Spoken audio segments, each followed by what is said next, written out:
प्रिय भक्तों, आप सभी का स्वागत है मेरे YouTube चैनल पे। आइए आज हम जानते हैं वैशाख शिवरात्रि की तिथि कब मनाई जाएगी और इसकी व्रत कथा क्या है। वैशाख महाशिवरात्रि 15 अप्रैल 2026 बुधवार को मनाई जाएगी। इस दिन भगवान शिव की पूजा निशिता काल यानी कि आधी रात में की जाती है। वैशाख कृष्ण चतुर्दशी तिथि 15 अप्रैल की रात 10:31 से शुरू होकर 16 अप्रैल की रात 8:11 बजे समाप्त होगी। इसलिए यह व्रत 15 तारीख को ही मानी जाएगी। आइए अब हम जानते हैं मासिक शिवरात्रि की व्रत कथा के बारे में। ओम नमः शिवाय। ओम त्र्यंबकम यजामहे सुगंधिं पुष्टिवर्धनम उर्वारुकमिव बंधनाम मृत्युर्मुक्षीमामृतात्। हे त्रिनेत्रधारी महादेव, हे करुणा सागर शंकर, आपके चरणों में कोटि कोटि प्रणाम है। आप हमारे जीवन से दुख, रोग, भय, पाप और कष्टों को दूर करें तथा हमें भक्ति, ज्ञान और मोक्ष प्रदान करें। बहुत प्राचीन समय की बात है, जब सृष्टि का आरंभ हुआ ही था, तब संसार आज जैसा स्थिर और संतुलित नहीं था। चारों ओर अराजकता थी, ऊर्जा थी, शक्ति थी, लेकिन व्यवस्था नहीं थी। ब्रह्मा जी सृष्टि की रचना कर रहे थे, विष्णु जी पालन में लगे हुए थे और महादेव कैलाश पर ध्यानमग्न थे। तीनों देवताओं की शक्तियाँ मिलकर ही इस जगत को चलाती थी, परंतु फिर भी कहीं न कहीं कुछ अधूरापन था। एक ऐसी शक्ति की आवश्यकता थी जो सबको संतुलित कर सके। इस बीच एक ऐसा समय आया जब देवताओं और असुरों के बीच संघर्ष बढ़ने लगा। दोनों ही पक्ष अमरता और सर्वोच्च शक्ति की चाह रखने लगे। इस इच्छा ने उन्हें समुद्र मंथन के लिए प्रेरित किया। क्षीर सागर को मथने का निर्णय लिया गया। मंदराचल पर्वत को मथनी बनाया गया और बासुकी नाग को रस्सी की तरह प्रयोग किया गया। देवता और असुर दोनों मिलकर समुद्र मंथन करने लगे। जैसे ही मंथन प्रारंभ हुआ, समुद्र में भयंकर हलचल मच गई। जल उफरने लगा, लहरें आकाश को छूने लगी और धीरे धीरे समुद्र के गर्भ से अनेक अद्भुत वस्तुएं निकलने लगी। सबसे पहले कामधेनु, फिर उससे ऊंचे सर्वा, अश्व, ऐरावत, हाथी, लक्ष्मी माता, कल्प वृक्ष, अमृत कलश, एक के बाद एक दिव्य वस्तुएं प्रकट होती रही। परंतु इन सबसे पहले जो निकला वह भयंकर कालकूट विष। वह विष इतना प्रचंड था कि उसकी एक बूंद से ही सृष्टि भस्म हो सकती थी। वह काला धुएं जैसा चलते हुए अग्नि की तरह था। उसके निकलते ही आकाश अंधकारमय हो गया, पृथ्वी कांपने लगी। देवता और असुर दोनों भयभीत हो गए। सभी प्राणी त्राही त्राही करने लगे। वह विष धीरे धीरे फैलने लगा।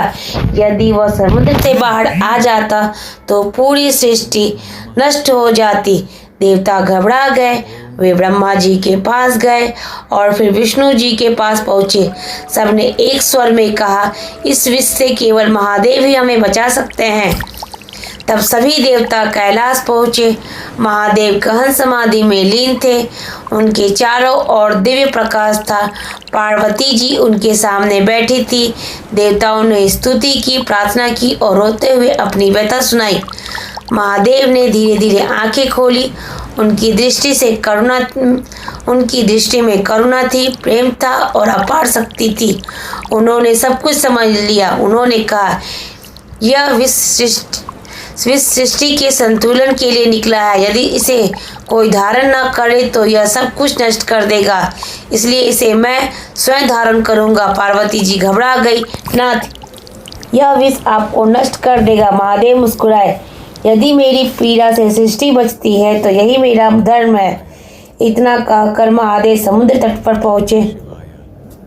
उन्होंने कालकूट विष को अपने कर कमलों में लिया और बिना किसी भय के उसे पी गए। जैसे ही विष उनके कंठ में पहुंचा, उनका शरीर कांप उठा। वह विष अत्यंत उग्र था। पार्वती जी ने तुरंत उनके गले को अपने हाथों से दबा लिया। ताकि विष नीचे न जाए।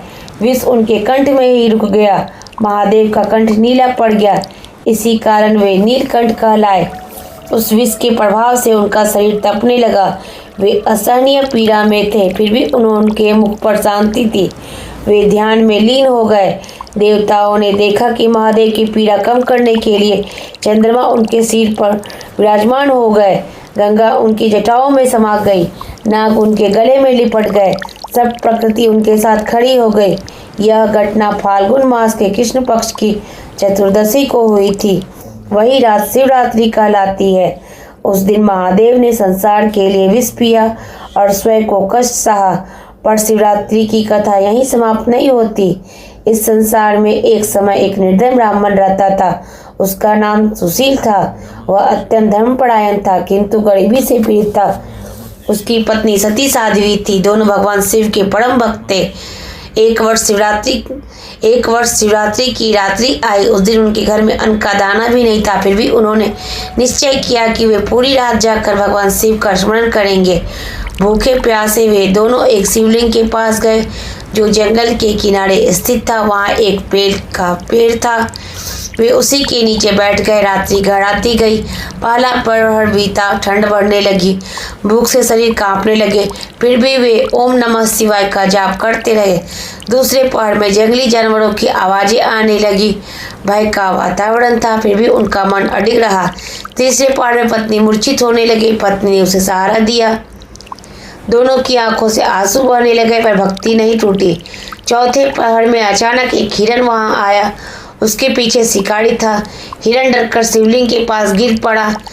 शिकारी पेड़ पर चढ़ गया। वह पूरी रात वहीं बैठा रहा। उसके पैरों से अनजाने में बेलपत्र टूटकर शिवलिंग पर गिरते रहे। उसके मुख से भी शिव निकल रहा था, क्योंकि वह गिरने से डर रहा था। उसे पता भी नहीं था कि वह अनजाने में शिव पूजन कर रहा है। सुबह होते ही महादेव प्रकट हुए। उन्होंने उस ब्राह्मण दंपति और उस शिकारी को तीनों को दर्शन दिए। महादेव बोले, तुमने श्रद्धा से मेरी आराधना की, तुम तीनों मेरे लोक के अधिकारी हो। ब्राह्मण रो पड़ा, शिकारी कांपने लगा। महादेव मुस्कुराए। उन्होंने तीनों को मोक्ष प्रदान किया।